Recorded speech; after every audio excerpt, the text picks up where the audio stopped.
Hello friends, welcome to my channel. இன்னைக்கு நம்ம ரொம்ப சாஃப்ட் அண்ட் ஃப்ளஃபியான டோனட்ஸ் எப்படி வீட்லயே செய்யறதுன்னு பார்க்க போறோம். வாங்க வீடியோக்குள்ள போகலாம்.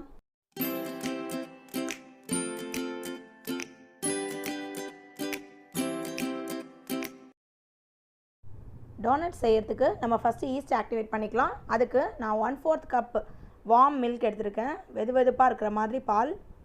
2 டீஸ்பூன் ஈஸ்ட் ஆட் பண்ணிக்கிறேன். அதோட 3 tablespoon சுகர் ஆட் பண்ணிக்கிறேன். இப்போ இது எல்லாத்தையும் நல்லா மிக்ஸ் பண்ணிட்டு ஒரு லிட் போட்டு க்ளோஸ் பண்ணி 10 minutes அப்படியே வச்சிர போறோம். இப்போ 10 minutes ஆயிருக்கு. பாருங்க நம்ம ஈஸ்ட் எல்லாம் நல்லா ஆக்டிவேட் ஆயிடுச்சு. எப்படி நுரைச்சிருக்கு பாருங்க. இப்போ இது ஒரு பக்கம் எடுத்து வச்சிடலாம். இப்போ நம்ம டோனட்ஸ்க்கான டோ ரெடி பண்ணிடலாம். அதுக்கு நான் 2 cups மைதா எடுத்துர்க்கேன். 1/4 teaspoon salt ஆட் பண்ணிக்கிறேன். இப்போ இது வரைக்கும் நல்லா மிக்ஸ் பண்ணிக்கலாம். இந்த சால்ட் நல்லா மிக்ஸ் ஆகுற மாதிரி நல்லா மிக்ஸ் பண்ணி விட்டுட்டு நம்ம ஈஸ்ட் ஆக்டிவேட் பண்ணி வச்சுருக்கோம் இல்லையா, அந்த மிக்சரை இதோட ஆட் பண்ணிக்கலாம். இப்போ இந்த ஈஸ்ட் மிக்சரையும் இந்த மாவையும் நல்லா கலந்துக்கலாம். நல்லா கலந்த பிறகு நம்ம கொஞ்சம் கொஞ்சமாக வாட்டர் ஆட் பண்ணி இதை நல்லா நீட் பண்ணிக்க போகிறோம். வாட்டரை மொத்தமாக சேர்க்காதீங்க, கொஞ்சம் கொஞ்சமாக ஆட் பண்ணி நல்லா நீட் பண்ணிக்கோங்க. எனக்கு டோட்டலாக 1/2 கப் வாட்டர் தேவைப்பட்டது. பாருங்கள், இந்த அளவுக்கு நீட் பண்ணதும் நம்ம இதில் 1 tablespoon பட்டர் ஆட் பண்ணிக்கலாம். இப்போது அதையும் நல்லா சேர்த்து நல்லா நீட் பண்ணிக்கோங்க. ஒரு 10 minutes நீங்கள் நல்லா நீட் பண்ணினீங்கன்னா உங்களுக்கு சாஃப்டான நல்ல டோ கிடைக்கும். அவ்வளோதாங்க. இப்போது இது மேலே ஆயிலோ இல்லை பட்டரோ இந்த மாதிரி அப்ளை பண்ணிவிட்டு நீங்கள் ஒரு லிட்டு போட்டு க்ளோஸ் பண்ணி 1 hour இதை ரெஸ்ட் பண்ண விடுங்க. அதுக்கிடையில் நம்ம டோனட்ஸ் டிப் பண்ணுறதுக்கு சாக்லேட் மெல்ட் பண்ணிக்கலாம். நான் இங்கே ஒரு பாத்திரத்தில் ஹாட் வாட்டர் வச்சுருக்கேன். இங்கே 3/4 கப் சாக்லேட்டை இந்த மாதிரி கட் பண்ணி எடுத்து வச்சுருக்கேன். இப்போது டபுள் பாயிலிங் மெத்தடில் இந்த சாக்லேட்டை இந்த மாதிரி மெல்ட் பண்ணிக்க போகிறோம். பாருங்கள், சாக்லேட் நல்லா மெல்ட் ஆகிடுச்சு. பாருங்கள், இப்போது சாக்லேட் நல்லா மெல்ட் ஆகி ரெடியாக இருக்குது. இதை எடுத்து ஒரு பக்கம் வச்சிடலாம். இப்போது 1 hour ஆகியிருக்கு. நம்ம டோ நம்ம வச்சதை விட அப்படியே டபுள் த சைஸ் ஆகியிருக்கு. இதை ஒரு தடவை நல்லா நீட் பண்ணிக்கலாம். பாருங்கள் எவ்வளோ சாஃப்டாக இருக்குது டோ. இந்த கன்சிஸ்டன்சியில் இருந்தால் உங்களுக்கு டோனட் சூப்பராக கிடைக்கும். இப்போ இதை ஒரு உடன் போர்டில் இந்த மாதிரி வச்சிடலாம். அதை 2ஆக பிரித்து 2 பால்ஸாக நம்ம ரெடி பண்ணி வச்சுக்கலாம்.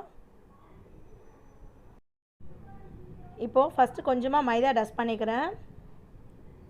அது மேலே நம்ம ரெடி பண்ணி வச்சுருக்க இந்த டோ வச்சுட்டு லேசாக ஜென்டலாக கையில் ப்ரெஸ் பண்ணிவிட்டு அதுக்கு மேலே ரோலர் வச்சு இந்த மாதிரி ரோல் பண்ணிக்கோங்க.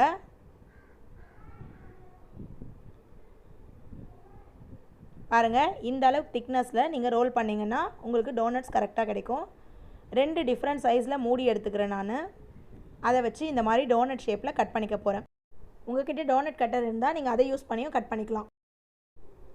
பாருங்கள், இந்த மாதிரி கட் பண்ணிவிட்டு இப்போ இதை சேஃபாக எடுத்து ஒரு பட்டர் பேப்பர்லேயோ இல்லை பார்ச்மெண்ட் பேப்பர்லேயோ வச்சுருங்க.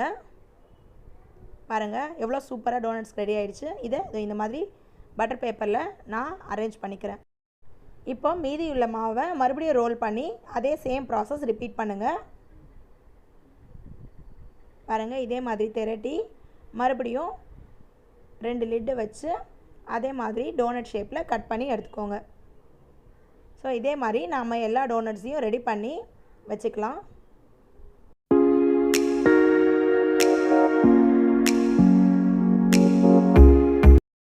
பாருங்கள், நம்ம இது மாதிரி எல்லா டோனட்ஸையும் ரெடி பண்ணி வச்சாச்சு.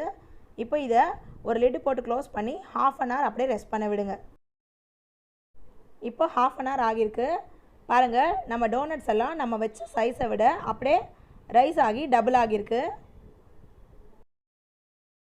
நம்ம டோனட்ஸை ஃப்ரை பண்ணுறதுக்கு ஒரு பேனில் ஆயில் ஹீட் பண்ணிக்கலாம். ஆயில் ஹீட் ஆனதும் இந்த மாதிரி டோனட்ஸ் எடுத்து அதுக்குள்ளே விட்டுடுங்க.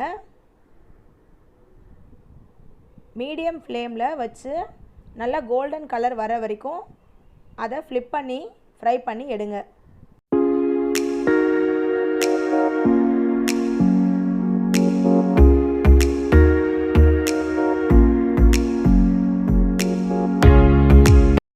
பாருங்கள், நம்ம டோனட்ஸ் எல்லாம் கோல்டன் கலரில் சூப்பராக ஃப்ரை ஆகிடுச்சு. இப்போ இதை ஒரு பிளேட்டில் ட்ரான்ஸ்ஃபர் பண்ணிக்கலாம். இப்போது நம்ம ஃப்ரை பண்ணி எடுத்த டோனட்ஸ் எல்லாம் இந்த சாக்லேட் மெல்ட் பண்ணி வச்சுருக்கோம் இல்லையா, இதில் இந்த மாதிரி ஒன் சைடு மட்டும் டிப் பண்ணி எடுத்து ஒரு பிளேட்டில் அரேஞ்ச் பண்ணிக்கோங்க. பாருங்கள், இந்த மாதிரி டிப் பண்ணி எடுத்து பிளேட்டில் அரேஞ்ச் பண்ணிக்கோங்க. உங்களுக்கு சாக்லேட்டில் டிப் பண்ணணும் அப்படின்னா இந்த ப்ரொசீஜரை செய்யுங்க. அப்படி இல்லாட்டி நீங்கள் தாராளமாக இந்த ப்ரொசீஜரை ஸ்கிப் பண்ணிக்கலாம். இப்போ ஃபைனலாக இது மேலே நான் கொஞ்சமாக ஸ்ப்ரிங்கிள்ஸ் ஆட் பண்ணிக்கிறேன். இந்த சாக்லேட்டில் டிப் பண்ணுறது, ஸ்ப்ரிங்கிள்ஸ் ஆட் பண்ணுறது, இது எல்லாமே பியூர்லி உங்கள் ஆப்ஷன் தான். வேணான்னா நீங்கள் இதை தாராளமாக ஸ்கிப் பண்ணிவிட்டு வெறும் சுகரை பவுடர் பண்ணி இது மேலே ஸ்ப்ரிங்கிள் பண்ணிவிட்டு நீங்கள் சர்வ் பண்ணிக்கலாம். அவ்வளோதாங்க, ரொம்ப சாஃப்டான ஃப்ளஃபியான டோனட்ஸ் நம்ம வீட்லேயே செஞ்சிட்டோம். பாருங்கள், பார்க்கவே எவ்வளோ யம்மியாக டெம்ப்டிங்காக இருக்குது.